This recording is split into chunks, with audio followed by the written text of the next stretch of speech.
you said, a left-wing liberal arts college that has a conservative culture. It's a bit of a mouthful, and I missed out they're based in London, not the United States bit. That's how Goldsmiths was introduced to me in terms of my challenge as set by one of the pro-wardens. And I thought it was a bit strange, because being a cynic, I thought, oh, he's just trying to get every political persuasion into one sentence. But actually, he wasn't wrong. And one illustration I'll give you before we start is just before I joined, my team implemented a new SAM, so Storage Area Network, and they called it Goldsmiths Cloud Storage because they wanted to be trendy. Well, there were petitions to the warden, people threatening to have a strike because they didn't want the NSA to be able to get their data. And we still have the SAM there. So if you read our strategy, we're just reviewing it and then it's going to go up onto the Goldsmiths website. It talks about externally hosted. I mean, there's a classic cloud diagram, but you will not find the C word in the strategy anywhere. For a course, that's what we're doing. All our emails with Office 365. But we use externally hosted in places, no cloud. So it is very political, very strange. I was asked to think of some takeaways. That's what I came up with. So if you're going to do something, it's worth knowing where you're starting from so that you can measure whether you're making progress or not. When you have issues, there can always be an opportunity if you've got a positive mindset. I'm sure we all know that, but it's easy to forget once you get into the daily grind. And actually, if you're the person that's driving change, that can be a really tiring place to be. So, if I don't cover any of those, you can remind me at the end. So, moving on. So, Goldsmiths. Famous for the creative arts, but about half of our graduates leave with a BSc. So just to throw out some names, Claire, when she spoke, held up a CD from Blur, or Blur met at Goldsmiths. That's where they came from. Some of Dire Straits came from there. There's a whole load of classical musicians, and KTB, I think, is the last one, I think. There's a whole load of television presenters and a whole load of artists, particularly in the 80s. We had a really good spell, so Damien Hirst, Anthony Gormley, etc. If you go back in time, Mary Quant, and they do have claims going even further back than that. So a whole host of people that even I've heard of studied at Goldsmiths. And famous for those things, but does so much more. We have a computing department, as in an academic computing department. Our schools are called departments for some strange reason. And about 50% of them do straightforward-ish business-type computing, and the other half generate music and art and videos and films and things using computing, and they do some really clever stuff that I don't pretend to understand. But having spoken to the academics, equally they don't understand my world, so that works quite well. It has a very strong culture. It's a great place to work, but it's really eccentric. It really can be quite challenging, and historically they were focused on things that were academic. It's an academic institution, that's their business, you would expect that. But the estate was really run down, that's been turned around big time, and then IT followed on. So the estates department are a bit upset with me because I put forward a strategy and I've now got a slice of the capital budget, which means they've got a bit less. They still have more than me, but that's fine, the estate's bigger. And student services, again, there was some underinvestment, but there's more recently there's been quite a lot, and we're doing lots to actually improve service delivery to our students and to improve the experience. Challenging, let's go back to that. So I joined on the 1st of August 2014, which was a Friday. I had a load of people with me about why did you start a new job on a Friday. I'm quite committed. I thought it was a great way to get the admin out of the way, have a break for the weekend, come in and start my job properly on the Monday. And so I turned up to work. About 11 o'clock, I got a phone call. 13 buildings have gone offline. So what do you mean 13 buildings have gone offline? How can that happen? My first real day, how would I know? But what had happened was an electrician had turned off the power supply to one of the key switches in the network, and the 13 buildings that were downstream of that point went offline. So got the electricity turned back on, said don't do that again. The rest of the week had a tour of data centres. Well, one kind of a data centre and 2 rooms, one of which had got a hole in the wall with some plastic sheeting over it. So I thought, oh, okay, that's very eccentric and creative. That was because of some subsidence, and they haven't quite got round to filling it with concrete yet. Yeah. We're going to be moving out of there. So it's slightly strange and challenging, and that was the Goldsmiths way. You know, we expect it to be like that, only students don't. The academics didn't really. It seemed to be just the way it was. So, measuring where you are. Gartner have a CIO toolkit. And part of it is what you should consider doing in your first 100 days. And I planned in advance what I was going to be doing, so I did my preparation bit. It took more than 10 days, but there you go. I then spent some time assessing, and the experience of the 13 buildings going offline, on my second Monday, they all went off again. And this time it was because estates had knocked a wall down in some refurbishment that they were doing, and they took the fibre out to the key switch. And it was the same 13 buildings. So I thought, well, I'd better get somebody in to assess the infrastructure whilst I'm assessing all these other things. And in my previous university, we had a project called What the F Have We Got? And I never did find out the answer because my team wouldn't tell me, and I didn't have the skills all the time to go and find out in all the detail. So I brought some consultants in to do some digging around and find out what we got. And the answer came back was network resilience, not a lot. Well, I already knew that because after all, 13 buildings had gone down twice in 2 consecutive weeks. There was very little resilience anywhere, actually. And most projects had kind of completed, but actually hadn't reached the point at which they were sustainable and weren't finished. So you just got this backlog of work piling up with causing issues, really.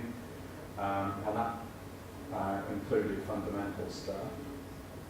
There were some services that were designed so that when the thing moved from one team to another, the second team had to correct some of the work that had been done by the first team because they wanted to show them in a bad light. They didn't start and think it just showed IT in a bad light. It was, well, we're heroes because every time we fix it. So there are some big things that happen in a university in August. So clearing happens. That all went quite well. So it's a relief. Nothing went off for very long. And then we get around to creating accounts for students. Well, we created 100% of accounts for students only in the first year. So I put that on my list of things to do. So the second year, we created them all correctly. And then we told them that congratulations, here's your IT account, whilst we were embargoed from communicating with them because they haven't got their A-level results yet. So as far as the business was concerned, we've done it wrong again. And actually, the consequences of that could have been that UCAS would refuse to give us the results early, so we wouldn't have been able to do clearing, and that would have financially been catastrophic. So identity management is on the list of things to change. This year, we got it right, 100% right. So that sort of thing was coming through here, and in my appointment stuff and the interviews, they were very open about the fact that things are pretty broken and you're going to have a lot to fix. I just didn't realise quite how much. It's a good job I like a challenge. Challenges.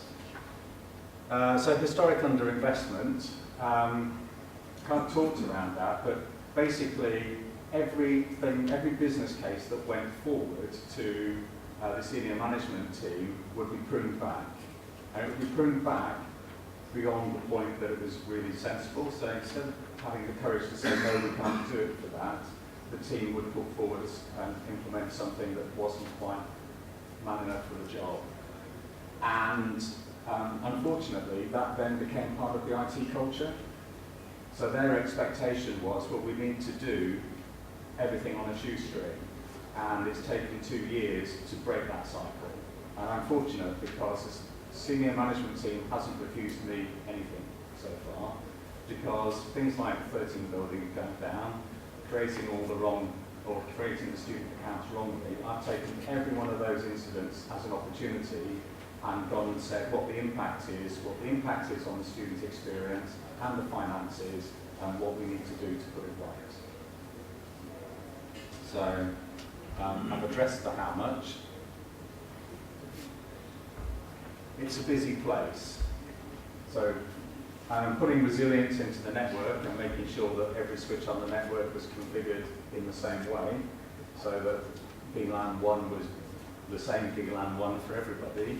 I needed some downtime, potentially, at least building by building, I needed some downtime. And we had lots of debate to pick a date in the summer, because there's always something going on in most universities, and particularly at Goldsmiths. Sorry about the graphic, but that's the only thing I could really find that illustrated busy. And in my mind, I'm trying to do some work on that bus, but I can't get close to it to do the work. So that's what I'm supposed to be trying to illustrate. So we agreed a week when we could do this work. And we discussed it with pretty much every department. We've had academic departments in there, all the professional services. It's the only week where this can happen without having a serious impact. So we published the dates, and the arts department, and let's face it, they're famous. They have a lot of weight, and Damien Hirst, Anthony Gormley, etc., Steve McQueen, just to name another one.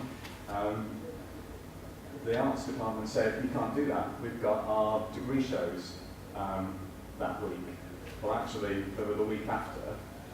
But well, you're never on time. Well, we will be, because we've planned it properly. No, you can't do it. And we're saying no, and we've got the power to say that. So I went to the warden, who's the equivalent of the chief executive, and said, could you just tell them? He said, no, because that'll make it worse. So what do you do? So I then went to, so I said, well, we've got to do it. This is why it's the only week. He said, speak to this person and get them to go and persuade them that it's a good idea. And I did. And to give her her due, she went and saw the guy who heads up the art department and got his permission to do the work that we needed. So it is a busy place, and we're about to get at-risk periods on a weekly basis so that we can do maintenance 18 months after that debate. Oh, just one more story on that. Use that one. One more story is, so I want to do some work to change our network connection to the servers from 1 gig to 10 gigs, because I know it's a bottleneck. And the students go home for Christmas, academics do a lot less work just before Christmas. I thought the week leading up to Christmas is going to be really quiet. We'll take 2 days, we'll do it then. And we consulted around the university, we checked the calendar, and we picked the 20th and the 21st of December. And then somebody said, can't do that, we've got a conference. What do you mean you've got a conference? It's nothing in the calendar. Well, it's an international conference, and we've sold tickets. Okay, So you're saying I can't do it then, I've got to bring people in between Christmas and New Year to do this? Yes, absolutely. Oh, and by the way, there's an art open day. That wasn't in the calendar either. But the conference that I can't do the work for is titled Love and Sex with Robots. I was fuming. I had a rant on the train on the way home. I do wish I hadn't, because I travel with the same people every day, and they keep asking me what I'm presenting on, and I put my headphones in now when they start talking about it. Customer and service. Ooh, they were swear words. I had people leave my department because I talked about the fact that they needed to treat people as customers and deliver a service to them. Well, we're not here for that. What are you here for? We're here to teach them. Teach them what? How to configure the Wi-Fi? Absolutely. They come to the help desk, and if we spend an hour teaching them everything they don't want to know about how to configure Wi-Fi, rather than doing it for them in 10 minutes, that's a really good thing to do. He left. Because he just didn't think that was what he should be doing. Actually, somebody else left for the same reason. So customer and service, that was the sort of culture that we had. Solving it, the tools bit. So procurement isn't easy. We have to follow the government rules, and frameworks are an easy way to go forward. So I try to get the pain done in one go and put lots of things into requirement, because you're not allowed to have a framework on top of a framework. You'll be familiar with that. But if you define a big scope, you can get away with quite a lot. So we have, and our intermediary is Centerprise International, and I thought, well, we'll deal with as few parties as possible. So selected Dell because they had the software that we wanted and the hardware, and therefore I wouldn't have lots of parties to deal with. So Michael Dell had acquired and set up Dell software, and in the course of 2 years of doing the project, he's now sold most of it. I tried to give him a hard time when I met him. He wasn't really that interested. He was more interested in, well, I had to fund the purchase of EMC somehow. Thanks. But that's what we've done. Silkso are a relatively small consultancy run by Mark Sylvester, who was at one point the most senior non-Japanese guy in Fujitsu. He worked in Tokyo. So they're our subject matter experts, and he actually is the person who did the deep dive on our infrastructure and applications and everything. So yeah, trying to minimize that. We have a whole series of work streams. So SecureWorks manage our security. We get attacked all the time. Since it went in just under a year ago, they triaged more than 1 billion security events on our behalf. And we have a few thousand tickets to deal with. Identity and access management, you have to be able to create and delete accounts properly, so that's now the Quest software, as it used to be Quest. It was down and now it's Quest again. Data management, we're doing stuff around that. So identity and access management is about to go into UAT. Data management, in user acceptance testing. Infrastructure monitoring and management is actually live. And our service desk spot events and tell the my back office teams that there's a problem they have to go and fix. So that's working really well. Mark Sylvester, when he trawled through, said you've got 53 monitoring tools and nobody's using any of them. We now have one. We actually have 2, but for different purposes, and they are being used. Desktop management, so we're using Case for Dell Quest now, I guess, and that's going quite well. And compliance, because I want to know what's being changed, and we have hardware. So all of that, loads of progress, but it's been quite hard. On the data management piece, I had an amount of passive aggression for people saying yes, we'll do it, and then not getting engaged in the project. They're now fully engaged and making it work. So the culture is changing, and actually we've been lauded on improvements in service. So delivering service is now okay. We had something that went wrong with a project, destroyed the help desk stats, and they were most upset. in fact upset enough that I had to apologise 18 months before they wouldn't have cared. So that is a really good sign. Kind of talked about that, so I'll skip on.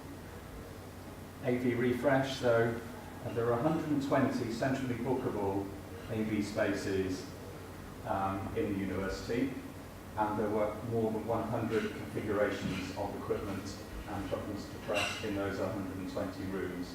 So a nightmare for anybody trying to use the space and a nightmare to support.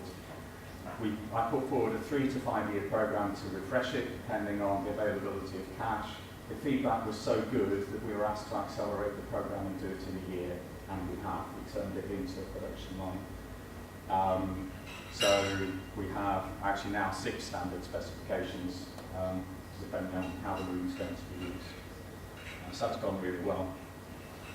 A target operating model on the basis that I want people to work together and processes that join together, and the complicated view of it is represented as a tube map. It might actually have been readable on the screen this size, but I didn't put it forward. So I have a business engagement team, business relationship managers, and they bring requirements in, and then at the other end we have a service desk who are taking calls for things that have gone wrong and things that just aren't right. So we build stuff and then it transitions into run, and we've simplified the organisation to work around that and taken an ETL-based approach. Professional development, so we're working with the BCS to accredit what we do and to have career paths in place and go through and review every job description and basically make people feel cared for and give people opportunity. And we're bringing students in to work on the help desk so that they can A, get work experience, B, get money to fund their studies, and C, they may actually join us at the point at which they leave and start a career. Customer feedback.